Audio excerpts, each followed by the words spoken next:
मध्ये तुम्हा सर्वांचे स्वागत आहे. I am fourth year MBBS student from GMC. या व्हिडिओमध्ये आपण एक सर्वात महत्त्वाच्या अपडेट बद्दल बोलणार आहोत. 19/9/2005 आजची तारीख आहे.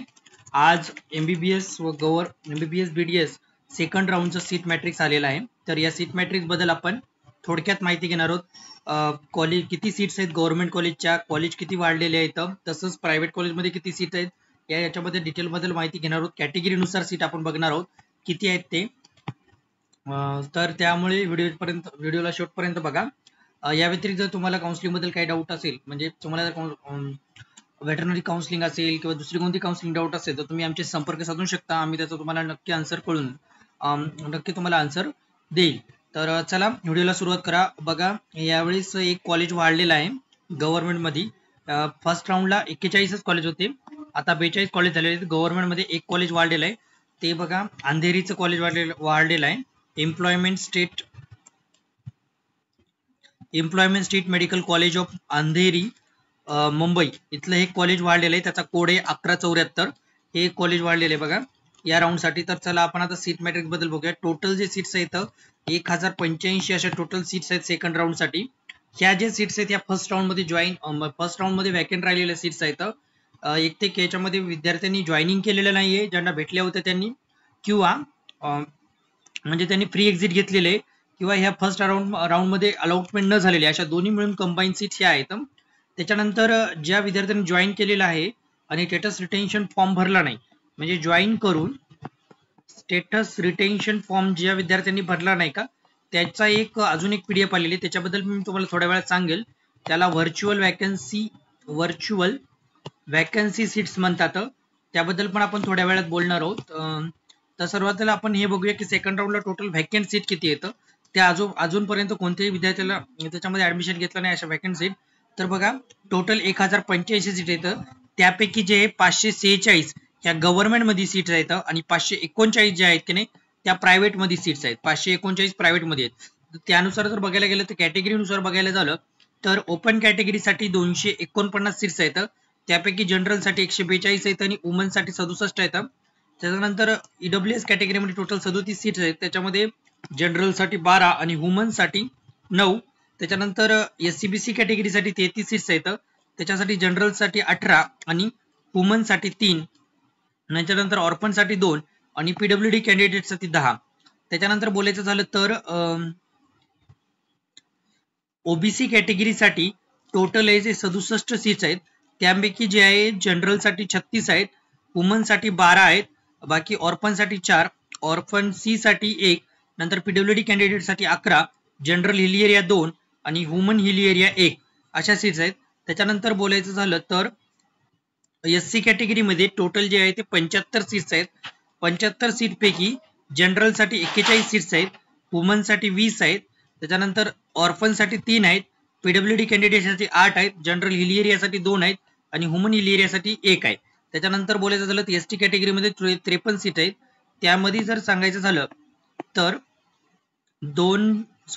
25 जे जनरलसाठी आहेत, 15 वुमनसाठी आहेत, 2 जे ऑर्फनसाठी आहेत, 10 PWD साठी आणि 1 जे आहे वुमन हिल एरियासाठी. त्याच्यानंतर बोलायचं झालं तर विजे कॅटेगरीमध्ये टोटल 5 सीट्स आहेत सेकंड राऊंडसाठी.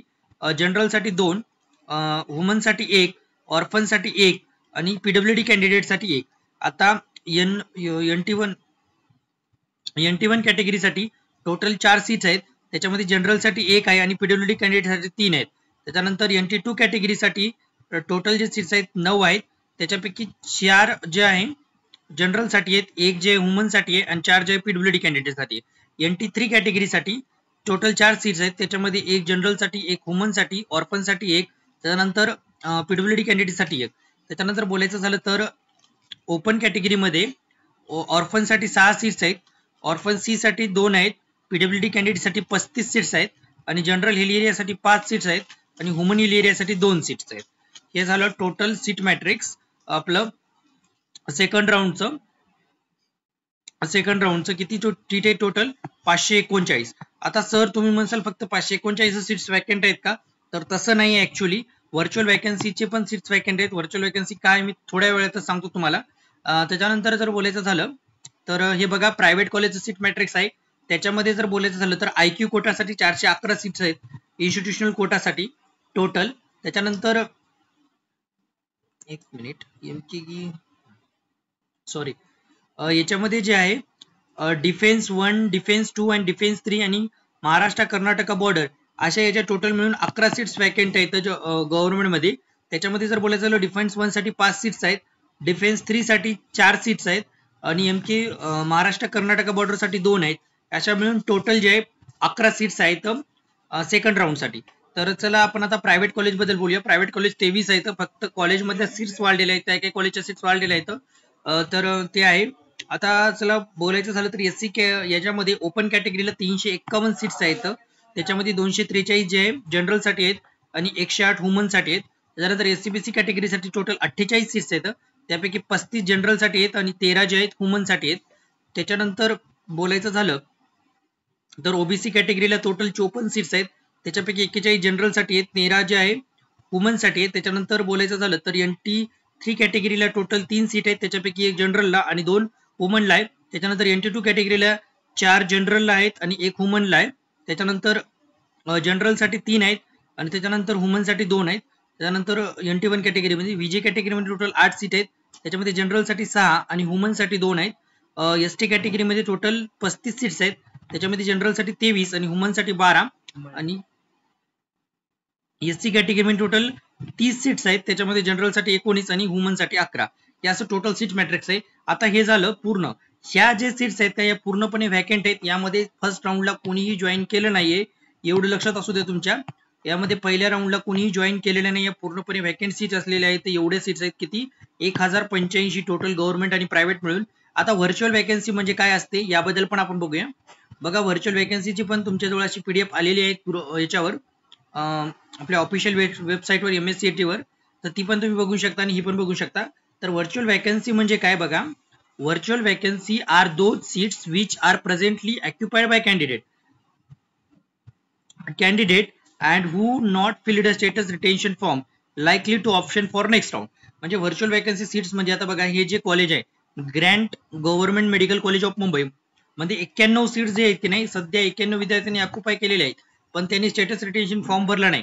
मे बी त्यांची वरची प्रेफरन्स BJ असणार आहे किंवा सेट GS कॉलेज असणार आहे. यामुळे त्यांनी कॉलेजला जॉईन तर केले पण प्रेफरन्स भरला नाही की बुवा नेक्स्ट राऊंडला सीट वॅकेंट राहतील न राहतील या भीतीपोटी त्यांनी जॉईन केलेले आहे, फक्त त्यांनी स्टेटस रिटेन्शन फॉर्म भरला नाही.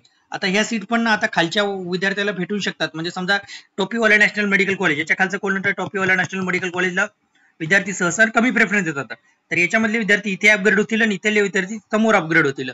आणि सर मग म्हणसाल तुम्ही सेट GS मधले कोठे जातील, तर त्याच्यापैकी काही विद्यार्थ्यांनी एम्स घेतलेलं राहते त्यामुळे किंवा त्याची रिटेन्शन भरलेलं राहते, अशा प्रकारे त्याचं वॅकन्सी होत असते, त्यानुसार ते फिलअप केले जातील. अशी आहे असं व्हर्च्युअल वॅकन्सी प्रत्येक कॉलेजची आहे. बघू शकता तुम्ही लोकमान्य टिळकची 132 व्हर्च्युअल वॅकन्सी आहे. त्याच्यानंतर बोलायचं झालं तर याच्यापैकी आता काही जणांचे अपग्रेड होणार काही जणांचे नाही होणार, ते डिपेंड करते त्यांच्या मार्कवर. वरच्या विद्यार्थ्यांनी प्रेफरन्स दिले त्याच्यावर पण डिपेंड करणार. आता उद्यापासून प्रेफरन्स पण चालू होणार आहे आपलं, त्यानुसार टोटल आहे. तर ही व्हर्च्युअल वॅकन्सी. आणि जर आता तुम्हाला चॉईस फिलिंग द्यायची आहे, सर माझा अपग्रेड होईल की नाही या गोष्टीचा कसा मी विचार करू, तर तुम्ही एक सीधा सिंपल करा. एक तिथली जी फर्स्ट मी जी मला लिस्ट दाखवली जी ही लिस्ट दाखवली ही जे लिस्ट दाखवली सॉरी एक मिनिट ही जे लिस्ट दाखवली हे पूर्णपणे बघा. याच्यामध्ये टोटल वॅकन्सी सीट जे आहे हे पण चेक करा तुम्ही. आणि त्याच्यानंतर जर बोलायचं झालं तर तुम्ही हे पण चेक करून घ्या. व्हर्च्युअल वॅकन्सी या दोन्ही सीटचं तुम्ही अनालाइज करा आणि नंतर तुमचं जे आहे चॉईस फिलिंगच्या नुसार त्याच्यानुसार तुम्ही त्याचं हे करू शकता, म्हणजे चॉईस फिलिंग देऊ शकता. हे दोन्हीचं तुम्ही अनालाइज करा आणि नंतर तुम्ही चॉईस फिलिंग द्यायला पाहिजेत. माझं तर असं म्हणणं आहे. त्याच्यानंतर तुम्हाला कळेल की तुमचं कुठं अपग्रेड होऊ शकते आणि कुठं अपग्रेड नाही.